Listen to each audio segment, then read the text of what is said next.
पत्रकार मण्डलीहरूमा नमस्कार। आज यो डिजिटली विकास सरकारले भन्ने पत्रकार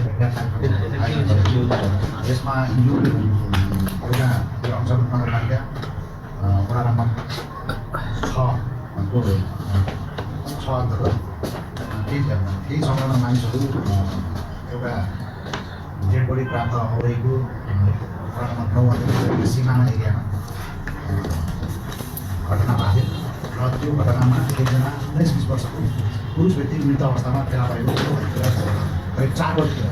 हामीले जानकारी प्राप्त गऱ्यौँ। तत्काल हामी हाम्रो टोली परिचालन गऱ्यौँ र सोही सन्दर्भमा हामीले त्यो घटनामा संलग्न 3 जना मान्छेहरूलाई पक्राउ गरेका छौँ र अनुसन्धान कार्य जारी रहेको छ। यो बारेमा हामीले जानकारी गराउन चाहन्छु। यो घटनामा जसले मृत्युवरण गर्न पुग्यो, जसको हत्या भयो, तिनको नाम सुमित कुमार मण्डल। यो घटना चाहिँ धनुषा औली गाउँपालिका नम्बर 6 चक्करदेखि सोनिकामा जाने भित्री सडक खण्डमा सडकदेखि 300 मिटर पूर्वको मसुरो छरेको खेतमा मसुरी खेतमा भएको हिजो 1600 बजे 14 गते हामीलाई जानकारी प्राप्त भयो। तत्पश्चात त्यहाँ बुझ्दै जाँदाखेरि मृतक चाहिँ अञ्चल नगरपालिका वडा नम्बर 9 भुटौल बस्ने चन्द्रनारायण मण्डलको छोरा वर्ष 18-19 को सुमित कुमार मण्डल हो भन्ने हत्या गर्यो।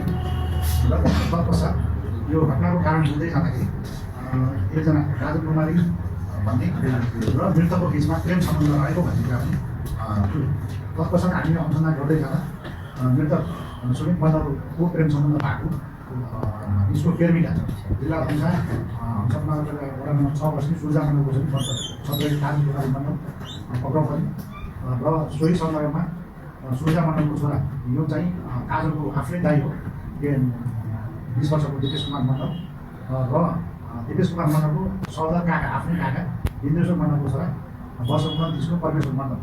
यो 3 जना चाहिँ घटनामा संलग्न भएको देखिन्छ।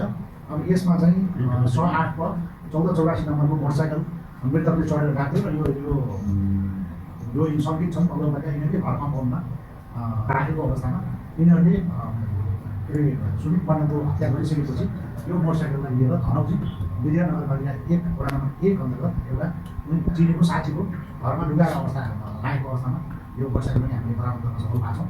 र यो धारिलो हतियार दाउ पनि भन्छ यसलाई। यो हतियार घटनामा प्रयोग भएको छ र यो हतियारमा केही घटनामा संलग्न घटना के अरे अनुसन्धानको लागि चाहिने केही कर्महरू यसमा फेला परेको अवस्था छ। तत्पश्चात यो जुन मृतक छ सुमित कुमार मण्डललाई केटीको घरबाट बोकेर यही मोटरसाइकलमा लगेर हत्या गरिएको थियो जुन कुरा अनुसन्धानबाट आएको छ। र यो एउटा नोटिस गम्छा